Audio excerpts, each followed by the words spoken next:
to this thing, and I was in my car. You ruled out that no one should be in their bike or on their bicycle and the car, and I can see Senator Chila Oyako is contributing through his car, and I don't get it. Is that okay? Okay, Chila Oyako, if you are in a car, I rule you out of order, because that's the direction I gave last week. So you are out of order.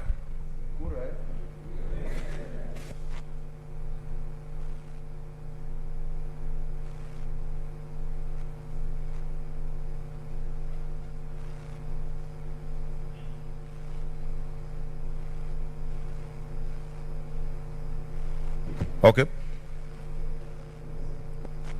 As a point of order.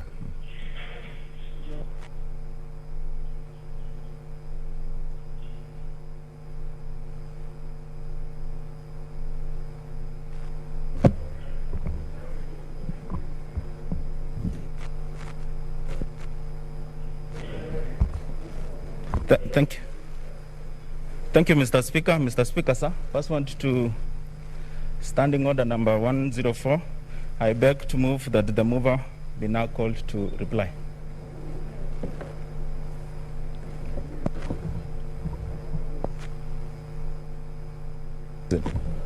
Okay, honorable senators, I now put the question, which is that the mover be called upon to reply. As manner of that opinion, say aye. Aye. As manner of account of you, say nay. The ayes have it.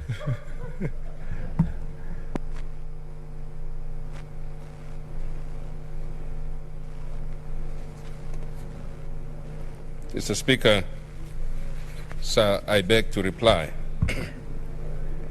The Speaker, in replying, I need to recognize all the members, and I mean all, Mr. Speaker, because I know that this is one bill where the contributions have been very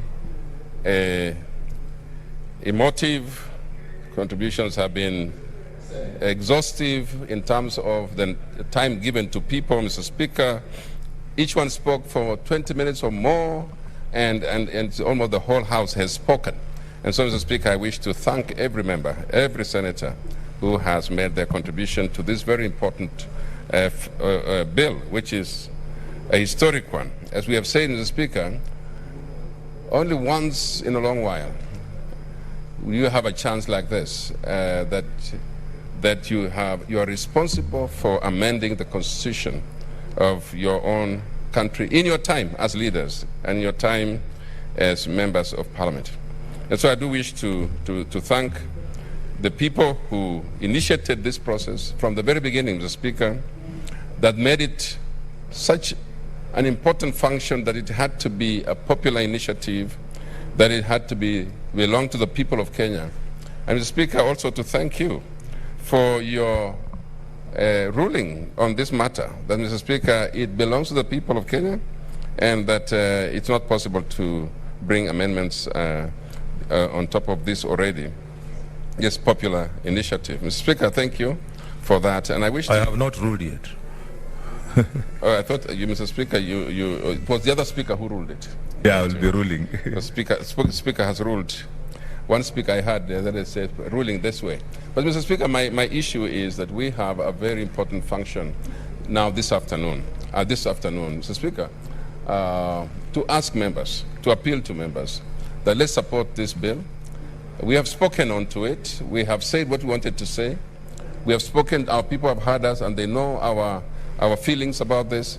But, Mr. Speaker, I want to appeal to members that this is a time to rise above even those pains or whatever feelings and support this process so that the people of Kenya can go and do the rest by referendum or by any other means, Mr. Speaker.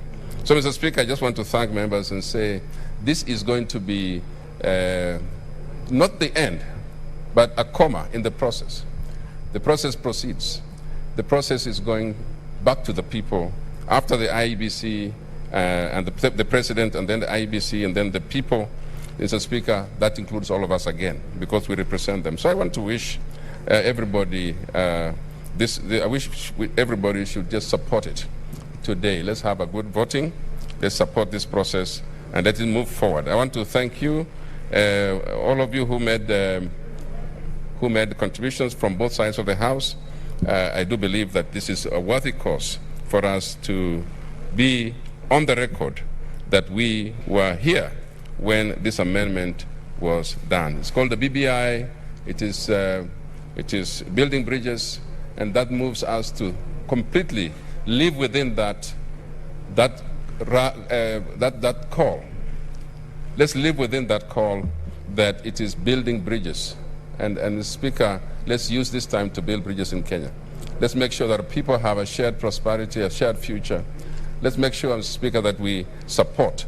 And I do plead to all members to support. And with those few remarks, Speaker, I do reply. Thank you. Okay, order, senators.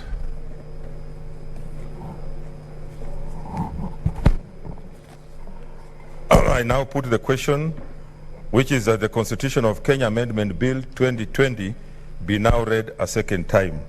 Remember, voting on this bill is by every senator pursuant to Article 257(8) of the Constitution. I therefore now order the division bell to be rung for 5 minutes, after which we shall have a roll call vote.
Okay, one day tell us for the two sides. Come in, those who are coming in, please.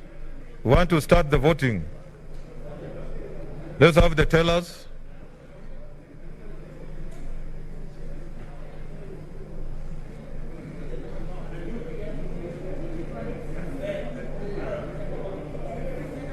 The tellers for the two sides.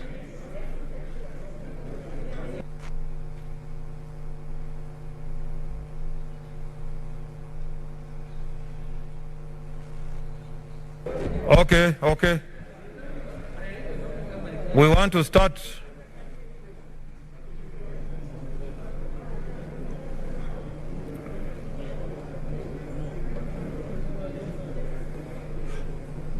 We want to start. Who are the tellers? Cherargei is for the no. Okay, who is for the yes?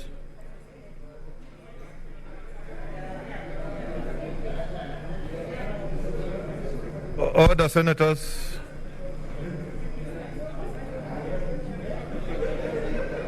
Order, senators. We want to start.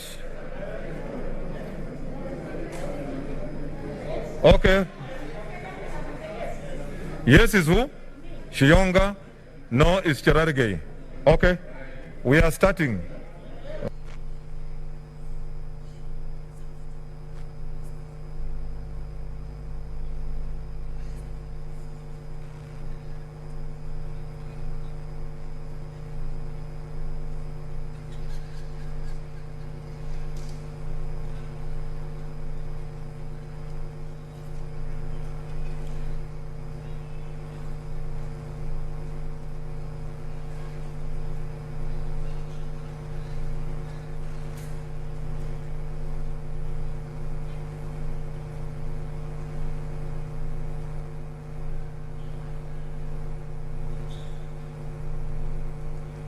Okay, okay.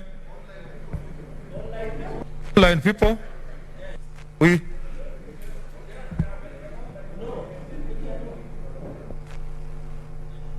order. Take your seats, senators. Take your seats. Take your seats. Leader of minority.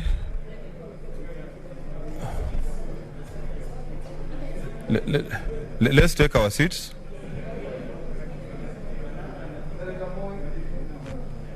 Let's take our seats.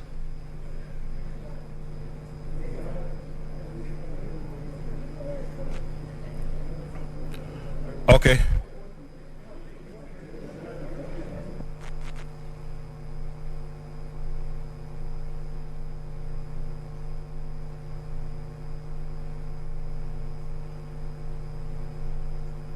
Okay, let's proceed.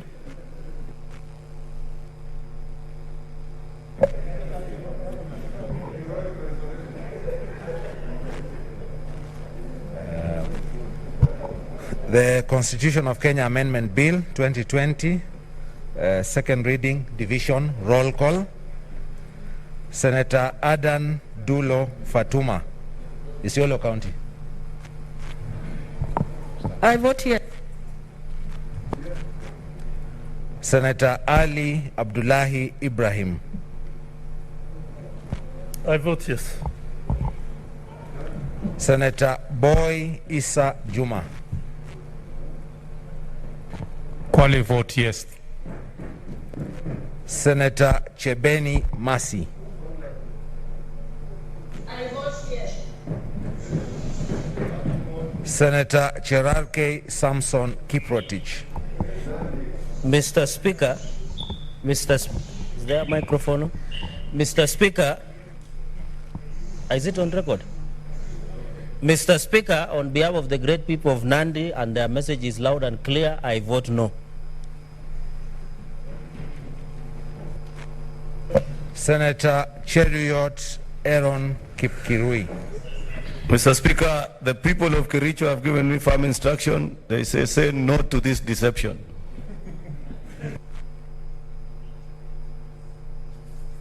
Senator Gona Christine Zawadi. I vote yes. Senator Haji Abdikadir Mohammed.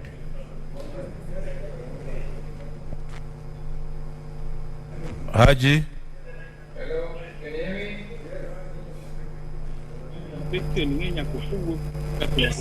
Vote. Vote, yes or no? I vote yes, Mr. Speaker. Okay. Senator Haji Farhia Ali. Mr. Speaker, I vote yes. Senator Halake Abshiro Soka. Mr. Speaker, I vote yes. Senator Hagura Godana. Mr. Speaker, I vote yes. Senator Iman Falhada Deko. Mr. Speaker, on behalf of my county, I vote a big fat no.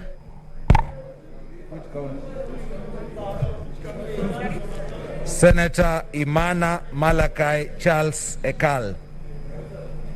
Mr. Speaker, hello, Mr. Speaker. Yes, I can hear you.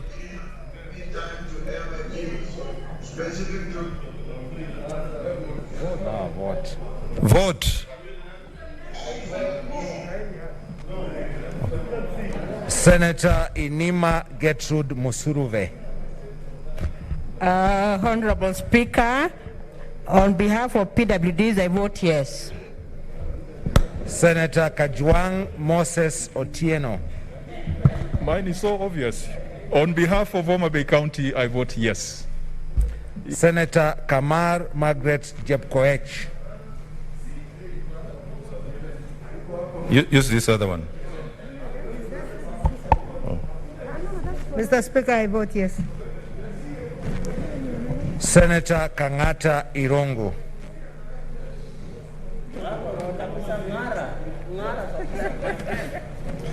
Yes, Mr. Speaker, on behalf of the people of Muranga, who got 1 constituency, the people of Nyeri, Nyandarua, Tharaka, who got 0 constituency, fearful of the taxes that we raise to support an enlarged parliament. Order. And cause losses to Muranga businesses. And urging the government to expect... Senator, order. Order, Senator. Order, Senator. You have not voted. Vote.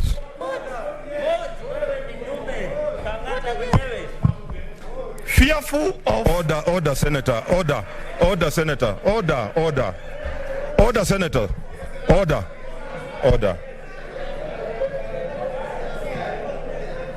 Order, Senators. Senator Kangata.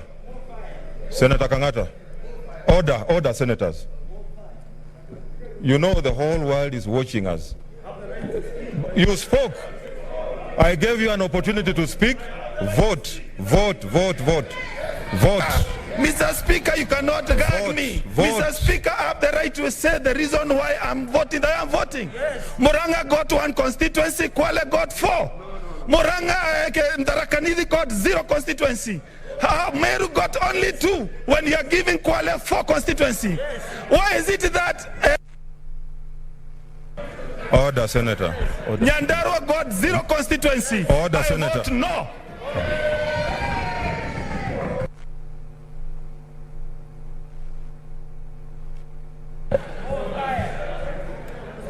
Senator Kasanga Sylvia Mweni.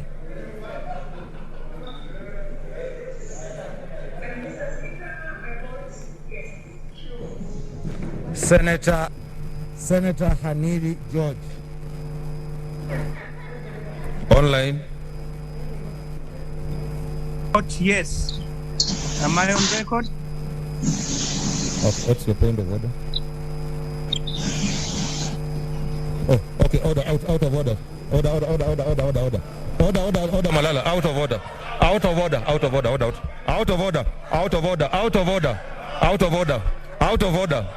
Okay. Next. Okay. Senator Kibiru, order. Senator Kibiru Charles Rubenson.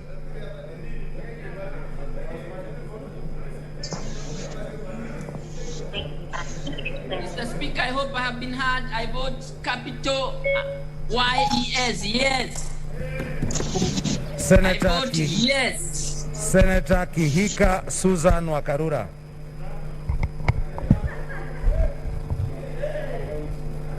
Mr. Speaker, on behalf of the people of Nakuru County, and cognizant of how badly the economy of Kenya is doing at the moment, knowing that they would really, they have been sold a lie, and knowing that they elected me to stand for the truth and tell them the truth. A country that is paying debts in excess of 1 trillion. Order, Senator Susan. Susan, order. Order, Senator. Order, senators. Order, senators. Please, order, senators. Order, just a minute, Senator Kangata. I did afford all senators indeed an opportunity to express themselves. You have done so very well. You are on record on what you have said. This is an hour for us to vote. Please, let us just respect that and take our vote. Okay. I am about to vote, Your Speaker, and in my voting, I need to make just a few remarks. Not remarks really, just say something. So despite the fact that my people have been sold a lie, I owe them the truth. The 2.1 per million population of Nakuru County, I do not want them to be misled. And as such, Mr. Speaker, with a bulging debt, an economy of its on its knees, bread now being taxed, baby formula being taxed, I vote no to this excessive and affordable BBI and deception. I vote no. Okay, order. I know you are trying to take me in a certain direction. I will not go there. But let us observe standing order 5, which says, when called out, each senator shall thereupon rise to his or her place and declare assent or dissent to the question in the following manner: I vote yes, or I vote no, or I abstain. Let's proceed. Senator Kilonzo Mutula Jr. Makweni votes yes. Senator Kimani Wamatangi Paul. Mr. Speaker, on behalf of the people of Kiambu County, I vote yes. Senator Kindiki Kithure.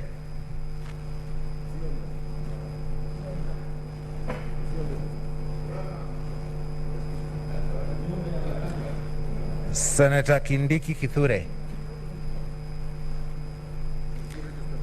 Senator Kirinyaga Ephraim Mwangi Maina.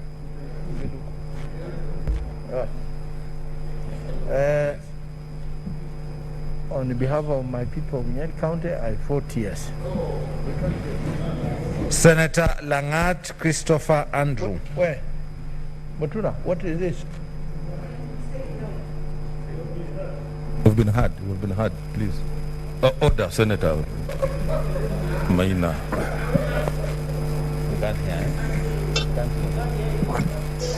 Senator Langat. On behalf of the great people of Bomet County, I vote no to this particular massive instrument of impunity. Senator Lelegwe Ltumbesi. Honorable Speaker, on behalf of the great people of Samburu County, who will lose 1.3 billion once this is passed, I vote no. Senator Linturi Franklin Mithika. Mr. Speaker, on behalf of the people of Meru and on my own behalf, Senator Ephraim Maina, why don't you take your seats, please? And recognizing, Mr. Speaker, the impunity that is likely to be extended by passage of this bill, including the threat of being arraigned to court tomorrow for the position I've taken on this bill and being bonded to appear before a chief magistrate tomorrow, And to maintain my integrity and my position on behalf of the Meru, I vote no.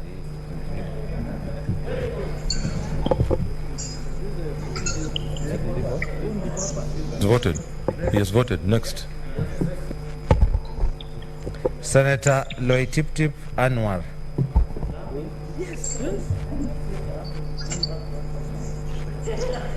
Thank you, Mr. Speaker, sir. On behalf of the great people of Lamu, we are not getting any additional constituency, and our location is being deducted. And for the future and prosperity of this country, I vote no. Senator Lokorio Petronila Were.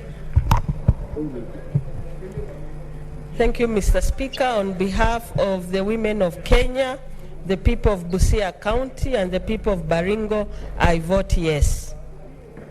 Senator Mazayo Stewart Mwachiru. Mr. Speaker, the people of Kilifi vote yes. Senator Mahamud Mohamed Maalim. Mr. Speaker, I disagree with a lot of provision in the bill, but because my county, Mandera, is getting one extra constituency, I vote yes.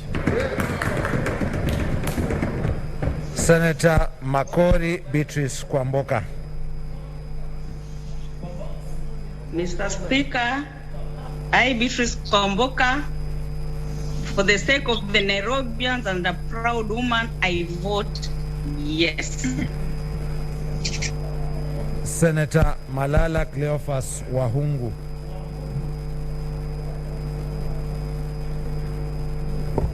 Thank you.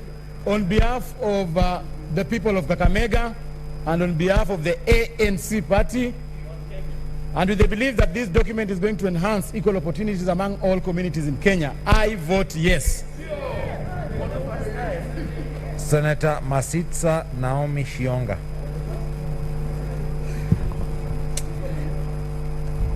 Mr. Speaker, sir, on behalf of women of Kenya and the leadership that this document has shown, I vote a big yes. Senator Mbito Michael Malinga. Mr. Speaker, Panzoya votes yes. Senator Ugogo George Ochilo Ayako.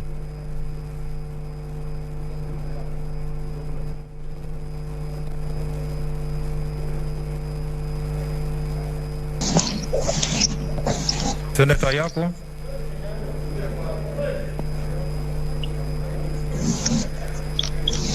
Senator Ayako, vote.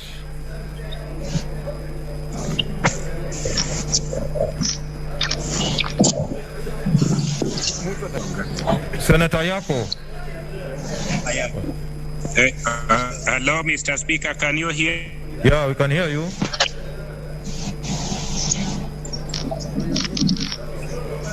Vote, Senator. Vote yes. Yes, sir.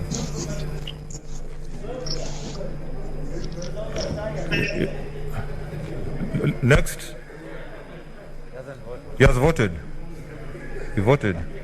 Yeah. I heard. Yeah. Next.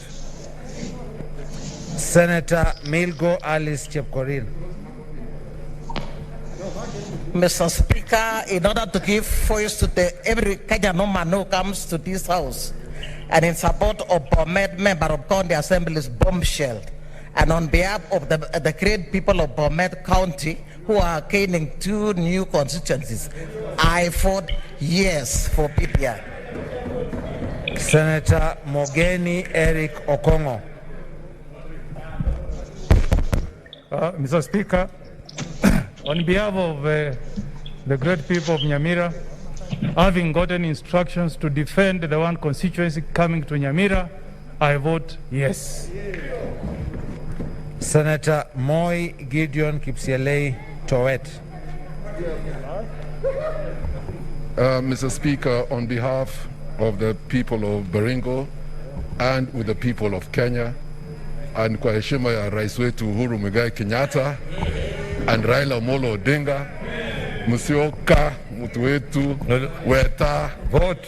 Musalia Mudavadi, vote. I vote yes.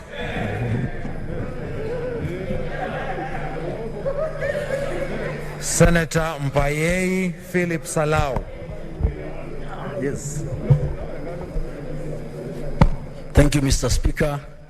On behalf of Kajiado, the people of Kajiado, and Kajiado getting 3 constituencies, I vote yes. Senator Mogo Beth Wamboi. Thank you, Speaker. On behalf of Patriotic Women of Kenya, I request that we take our caring seats. mothers, I Senators, vote we are live, huh? yes. Please. I'm scared. Senator Maina, take your seat. Senator Murkomen Onesimus Kipchumba.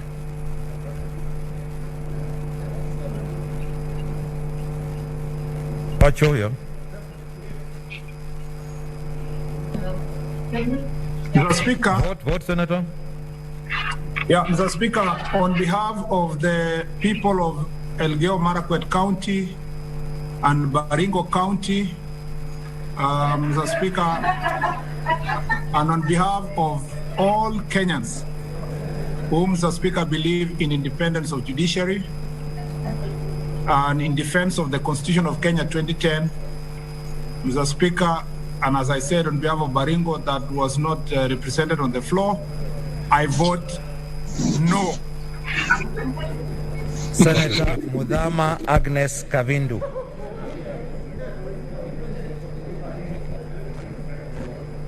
Mr. Speaker, on behalf of the people of Machakos and the people of Kenya, I vote yes to this bill. Senator Mwangi Paul Githiomi. Mr. Speaker, sir, I have firm instructions by the people of Nyandarua that when I come to this house, I should express their wish, and their wish is that I should vote yes. Senator Mwaruma Jones Mwashushe. Thank you, Mr. Speaker. On behalf of the great people of Taita Taveta who are not losing constituencies. Order, Senator. Yes. You know, we are live on TV, so let's be a bit orderly. Senator Mwaura Isaac. Yes.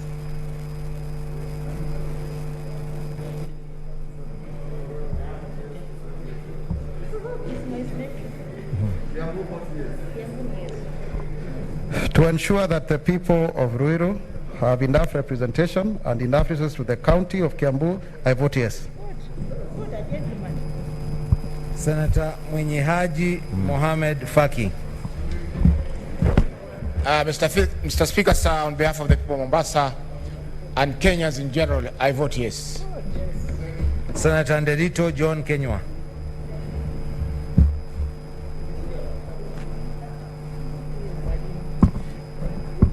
Mr. Speaker, on behalf of people of Laikipia, I vote yes. Senator Nduiga Peter Njero. Mr. Speaker, I vote yes. Senator Nyamunga Ross Ogendo. Mr. Speaker, I vote yes. Senator Olekina Ledama. Mr. Speaker, I would have suggested that a vote suspending our reasons and our conscience as a House should have preceded this vote.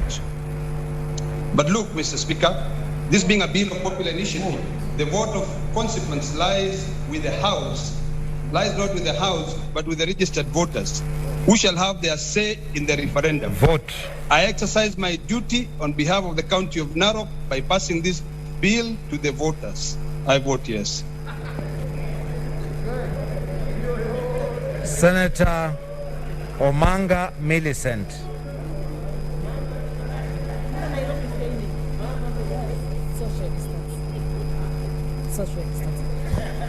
On behalf of the sufferers, the hustlers, the marginalized, the people of Northeastern who lose when we use the per capita, On behalf of the taxpayers of Kenya, Mama Mboga, Boda Boda, Wilbaro, on behalf of all those hustlers, I vote no. Senator Ongeri Samson Kegengo. On behalf of the Kisii County and in the farm, believe that the requests are made for Bobasi constituency to be given an additional constituency, I vote yes. Senator Orengo James.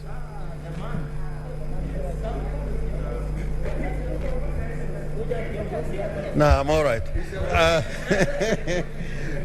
Mr. Speaker, this country was in the wilderness. It took this.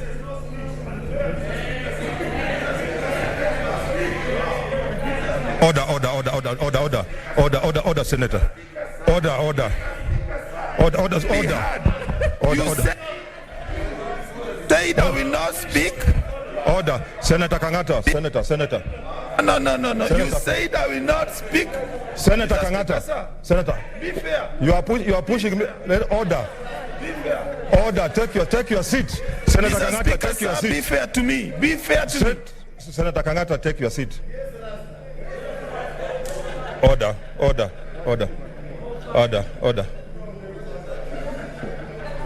senators. I know Senator Kangata, order, senators, order. Senator Kangata, I know you are trying to get me through. I will not do that. Just relax. Let us finish the vote in a dignified manner. Please, Senator Orengo.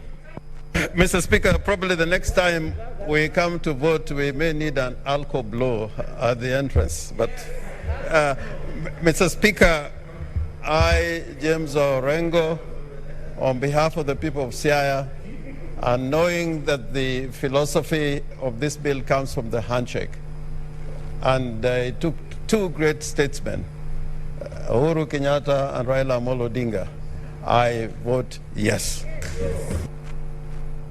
Senator Outa Frederick Otieno. On behalf of Kisumu City and its people, and in the belief that I know the two heroes, His Excellency the President Uhuru Muigai Kenyatta and the Prime Minister Raila Amolo Odinga, and the people of Kenya, I vote yes. Senator Pareno Judith Ramaita.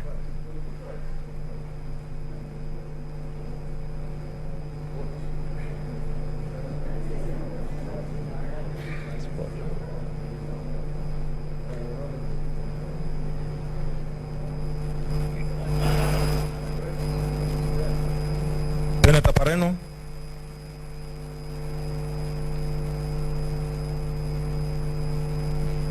Senator Pareno, vote.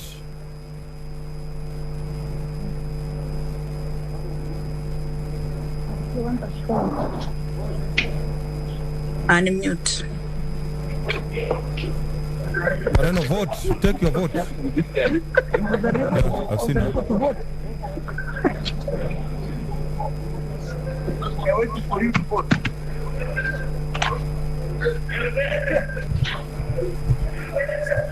Sorry, Mr. Speaker, I was on Zoom and my phone was misbehaving. Mr. Speaker, for the sake of Kajiado County, the unity and prosperity of this country, the women at large, I vote yes. Mute your phone. This technology is bringing a problem. Senator Pogisio Samuel Losuron. Mr. Speaker, on behalf of the people of West Pokot, and so that the handshake is not in vain, I vote yes. Senator Prengei Victor.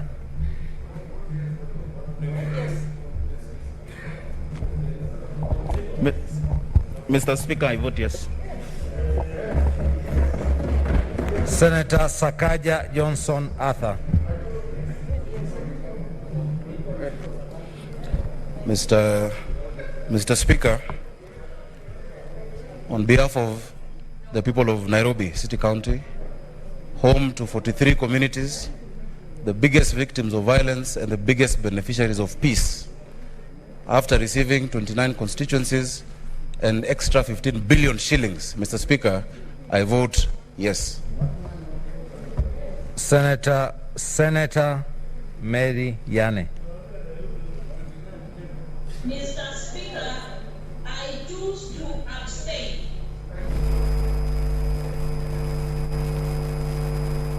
Senator Wako Sitwila Emos. Mr. Speaker, sir, on behalf of the people, the good people, the patriotic people of Busia County and Kenya generally, taking into account the wise decision of our own joint committee, who, having considered the Constitution of Kenya Amendment Bill 2020 and submissions received thereon, recommended to us that we should pass the bill, I say yes. I vote yes to the bill. Senator Wambua Enoch Kiyo.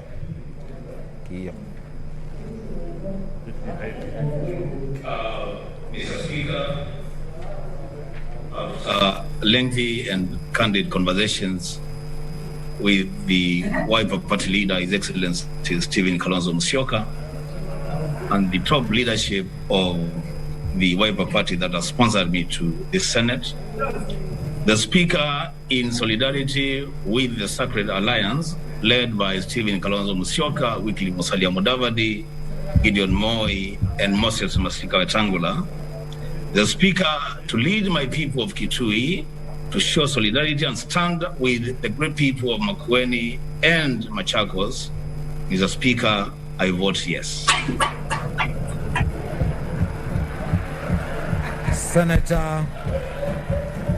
Senator Wako Naomi Gilo.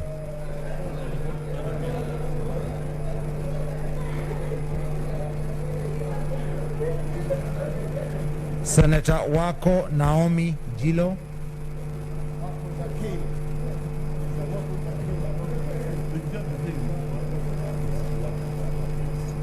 Senator Wako.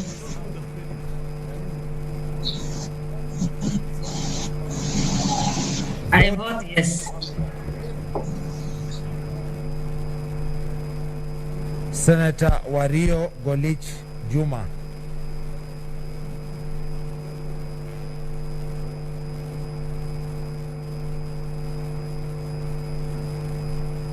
Senator Wario Golich Juma.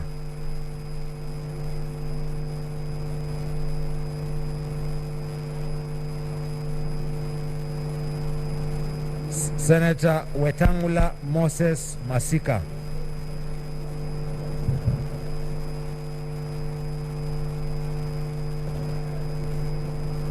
Mr. Speaker, on behalf of the great people of Bungoma, having been a signatory to this process at every stage, and on behalf of the people of Kenya and One Kenya Alliance, I vote yes. Senator Zani Agnes Philomena. I vote yes.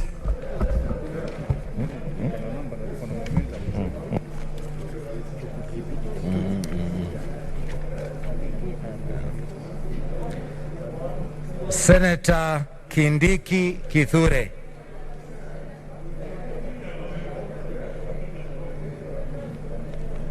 Senator Kindiki Kithure.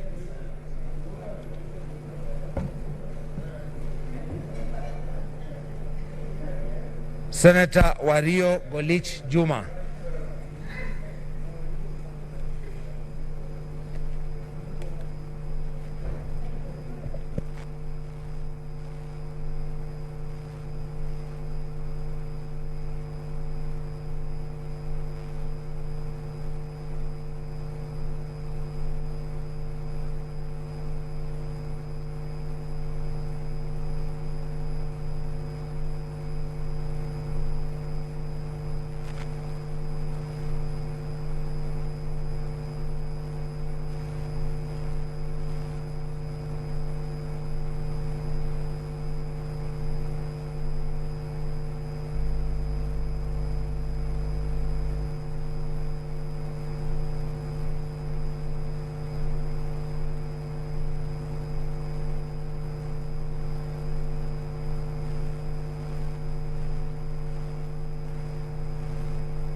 Okay, order.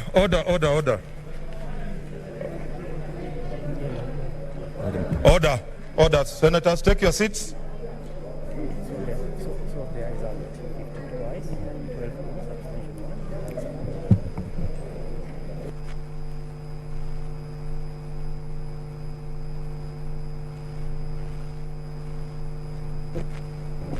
Okay, honorable senators, these are the results. Abstentions 1, nays 12, ayes 52. Honorable senators, a bill for an act to amend the constitution by popular initiative. okay, the ayes have it. Okay, this is the communication that I want to give now before the Committee of the Whole, which will sit at 2:30, on whether a bill to amend the Constitution pursuant to Article 257 of the Constitution can be amended. Honorable Senators, as you are aware, in the course of the debate on the Constitution of Kenya Amendment Bill 2020, I have been variously urged by a number of senators to make a ruling on a number of matters which they consider to be pertinent for purposes of guiding the Senate in its disposal of the bill. These requests have come from, among others, Senators Samson Cherargei, Sakaja Johnson, Mutula Kilonzo Jr., and Moses Wetangula. Senator Mutula Kilonzo Jr. MP in particular, during the morning sitting of Thursday, 6 May 2021, went so far as to give some advice to the Speaker on the matters that should be contained in such ruling and the authorities that should be cited. It is an invitation which, as a Speaker of the Senate, I promptly declined. At the time, I guided the Senate that the questions on which I was being requested to rule were premature and anticipatory as they had not ripened for determination. Honorable Senators, as you are aware, the Constitution of Kenya Amendment Bill 2020 was introduced in Parliament and read a first time in the National Assembly and the Senate on 4th March 2021, pursuant to Articles 257(7) of the Constitution. Pursuant to Standing Order number 141 and 145 of the Senate Standing Orders, the bill was referred to the Standing Committee on Justice, Legal Affairs and Human Rights for consideration. The Standing Committee was mandated to consider the bill jointly with the Departmental Committee on Justice and Legal Affairs of the National Assembly. The committees tabled a joint report on Wednesday, 28 April 2021 in both houses of Parliament. As I have indicated, in the course of debate, the second reading questions arose as to whether a bill to amend the Constitution introduced by a popular initiative such as the one before us can be amended and resultantly whether therefore amendments can be proposed and admitted by the Speaker for consideration by the Senate at the Committee of the Whole. The second issue on which I was requested to rule was whether errors of form in the bill could be corrected, and if so, the stage at which this could be done. Honorable Senators, I am of the view, having considered all circumstances, that these two questions, while they are novel insofar as the consideration of a Constitution of Kenya Amendment Bill by popular initiative is unprecedented in the Senate, they are not so complex as to require the kind of detailed or lengthy ruling that I was invited to pronounce. Honorable Senators, as you further aware, the Constitution of Kenya Amendment Bill 2020 was prepared and processed pursuant to Article 257 of the Constitution as a bill to amend the Constitution by a way of popular initiative.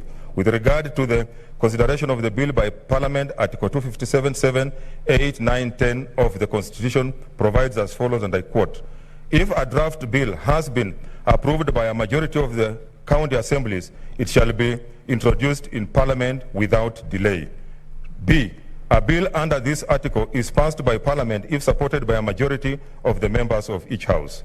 C, if Parliament passes the bill, it shall be submitted to the President for assent in accordance with Article 256, 4 and 5. 10, if either House of Parliament fails to pass the bill or the bill relates to a matter specified in Article 255(1), the proposed amendment shall be subjected to the people in a referendum. From the foregoing, the questions raised by the honorable senators emanate from the fact that Article 257 of the Constitution, which is the only article of the Constitution governing the amendment of the Constitution by a popular initiative, does not expressly pronounce itself on whether Parliament, in considering the bill, may or may not amend it. This position is markedly different from the position accrued by the former Constitution of Kenya, which was hence immediately preceded the promulgation of the Constitution of Kenya 2010. This former Constitution provided Article 47(4) as follows: when a bill for an act of Parliament to alter this Constitution has been introduced into the National Assembly, no alteration shall be made in it before it is presented to the President for assent, except alterations which are certified by the Speaker to be necessary because of the time that has elapsed and since the bill was first introduced into the Assembly. No corresponding provision was imported into the Constitution of Kenya 2010 in respect of constitutional amendment by popular initiative, and that matter even in respect of amendments by parliamentary initiative. Honorable Senators, it's noteworthy that when considering this question, the joint sittings of the National Assembly Departmental Committee on Justice and Legal Affairs and the Senate Standing Committee on Justice and Legal Affairs and Human Rights found that Article 94 of the Constitution vests the legislative authority of the Republic in Parliament, and that Parliament has the mandate to take any legislative action in appropriate circumstances required to ensure that a constitutional amendment initiated under Article 257 of the Constitution achieves the objectives so as to prevent the sovereignty of the people as guaranteed under Article 1 of the Constitution. This finding is profound. It is a recognition that while Parliament, pursuant to Article 94(3) of the Constitution, represents the will of the people and exercises their sovereignty, the extent of Parliament's powers is not unlimited. Parliament,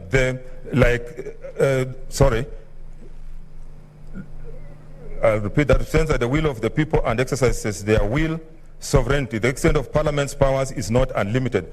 Parliament, like all other state organs, is bound by the national values and principles of all other state organs. Is bound by the principles of governance under Article 10 of the Constitution when applying or interpreting the Constitution or enacting, applying or interpreting any law.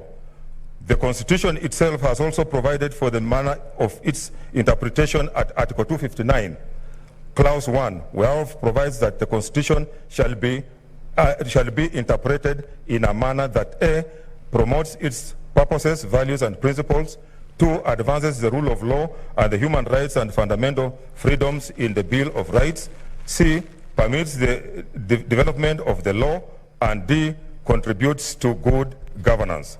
Honorable Senators, a bill to amend the Constitution by way of popular initiative is one that emanates from members of the public and is required to be supported by at least 1 million registered voters.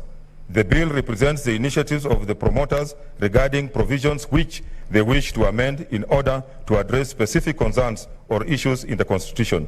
This is a route taken by citizens who are fully aware and have foregone the route of seeking constitutional amendments by a parliamentary initiative. It is a route taken by citizens who recognize that pursuant to Article 1 of the Constitution, all sovereign power belongs to the people directly or through their democratically elected representatives. I am persuaded that a proper construction of the Constitution leads us to the conclusion that Parliament's delegated power to exercise the sovereignty of the people by representing their will does not and cannot extend to subverting, altering, or substituting that will with its own wisdom, whether the people have unequivocally expressed themselves. Honorable Senators, subjecting a bill to amend the Constitution by way of popular initiative to amend by the Senate risks altering or substituting the intentions of the promoters of the bill with those of the Senate, and hence the overall output of the process may be a bill containing provisions that were neither contemplated nor designed by its promoters. This is particularly so because if the Senate can amend one clause of the bill, it can amend two clauses of the bill. And if the Senate can amend two clauses of the bill, then it can amend all the clauses of the bill, resulting in a bill that is unrecognizable from the one that was submitted to the Senate by its promoters. Can such a resulting bill still be said to be a bill by a popular initiative? Honorable Senators, in light of the foregoing and supported by the findings of the committees, there is need to protect the sovereign will of the people. Indeed, the committees of the two houses which consider this bill found at paragraph 364 that pursuant to Article 257(10) of the Constitution, Parliament cannot replace or usurp the people's views on a popular initiative with its own, and that the ultimate authority regarding a popular initiative bill rests with the people. I agree. I therefore rule, in respect to the specific questions asked, that an amendment may be made to the provisions of a bill to amend the Constitution by way of a popular initiative in the Senate. The Senate has the option of either passing or rejecting the bill in toto in accordance with Article 257(8) of the Constitution. Following from these findings, I decline to approve the notices of proposed amendments to the bill at the committee stage submitted to my office by Senator for Murang'a County, Senator Irungu Kang'ata, MP, Senator for Kitui County, Senator Enoch Wambua, MP, the nominated Senator, Senator Millicent Omanga, MP, and the Senator for Nandi County, Senator Samson Cherargei. The question then arises whether the Senate still proceeds to the Committee of the Whole on the BBI, on the bill, and if so, the manner in which the committee stage is to be transacted. The Committee of the Whole is a mandatory stage for the constitution of any bill. A bill for an amendment of the Constitution by popular initiative is no exception. The committee stage is the forum at which the Senate is able to consider the bill clause by clause in a detailed manner. As senators are aware, the procedure in the Committee of the Whole is less rigid than that of the Senate in plenary and permits any senator to speak to any clause, including speaking more than once to a question proposed. The only difference will be that the deliberations in the Committee of the Whole, including contributions by individual senators, can only be geared towards the acceptance or rejection of the bill as a whole. All the clauses and the schedules will accordingly be read out and proposed as is standard procedure in the Committee of the Whole, but only one question will be put, which shall be that the clauses, the schedules, and the title be part of the bill. Senators will then be expected to vote either yes or no or abstain. The bill is a whole and not any particular clause or part of the bill on its own. Honorable Senators, one final matter remains, which is the question whether formal errors may be corrected, and if so, the manner of such correction.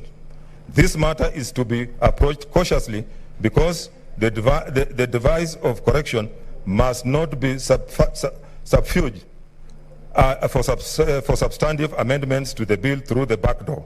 Indeed, on this, the committees found that Parliament's legislative action includes correcting any errors of form or typographical errors that do not go to the substance of the bill and that bring drafting harmony to the bill. That's paragraph 365. Standing Order number 162 provides for the custody of the bills and process after passage of a bill.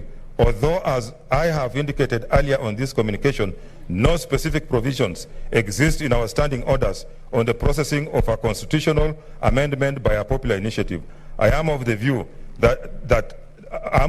and I rule that invoking Articles 10 and 259 of the Constitution and applying Standing Order number 1, requiring the Speaker to decide all matters that are not expressly provided for by the standing orders, it is appropriate that the speakers of parliament correct formal errors or oversights without changing the substance of the bill before certification of the bill and submission to the president. This would apply to those types of errors which the committees found as inadvertent errors in the copies of the bill, which were typographical in nature and which did not affect the substance of the bill. The Senate is accordingly guided. I thank you. What's your point of order, Senator Mutula Jr.? Mr. Speaker, before you finish your communication, you had mentioned something about the third reading. Mr. Speaker, I wish we could stop the sun. We can't. I wish you could stop the lunch hour. We can't. But we are ready to vote for the third reading. I'm proposing to you, under Standing Order number 31 and 1, that you call the third reading committee of the whole so that we can vote and leave this chamber after finishing this business together, Mr. Speaker. Owing to its momentous position and what we are doing today, Mr. Speaker, I don't see the reason why we should take a lunch break before we finish the vote, Mr. Speaker. And I believe, Mr. Speaker, you can use your discretion to do so that we can finish this business. When we come in the afternoon, Mr. Speaker, we resume with the business that is in the order paper and related to the constitutional amendment bill. Thank you.